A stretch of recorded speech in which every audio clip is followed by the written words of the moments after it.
இதென்ன கன்றாவியா இருக்கு, இப்படி எத்தனை முறை நாம் பயன்படுத்தியிருப்போம். இந்த கன்றாவி அப்படிங்கிற சொல் உண்மையில் எப்படி ஒரிஜினலாக இருந்தது அப்படின்னு உங்களுக்கு தெரியுமா? வணக்கம், நான் நிரஞ்சன் பாரதி, மகாகவி பாரதியாரின் எள்ளுப்பேரன், கவிஞர், பாடலாசிரியர், தமிழாசிரியர்.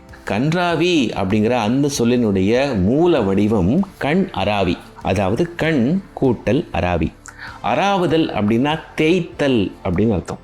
ஆங்கிலத்தில் ரப்பிங் அல்லது ஃபைலிங் அப்படின்னு சொல்லலாம். நீங்கள் பார்க்கக்கூடிய ஒரு காட்சி உங்களுடைய கண்களுக்கு அது உறுத்தலை ஏற்படுத்தி இருக்கலாம், அல்லது ஒரு பாதிப்பை ஏற்படுத்தி இருக்கலாம், அல்லது ஒரு வலியை கூட தந்திருக்கலாம். சுருக்கமாக சொல்லணும் அப்படின்னா, நீங்கள் ஒரு காட்சியை பார்க்குறீங்க, ஆனால் அந்த காட்சியை பார்க்கறதன் மூலமாக உங்கள் மனசில் அப்படி ஒரு தொந்தரவு, அப்படி ஒரு வலி வருது. இதைத்தான் கண் அராவி காட்சி, கண்ணராவி காட்சி அப்படின்னு நம்ம முன்னோர்கள் சொன்னாங்க.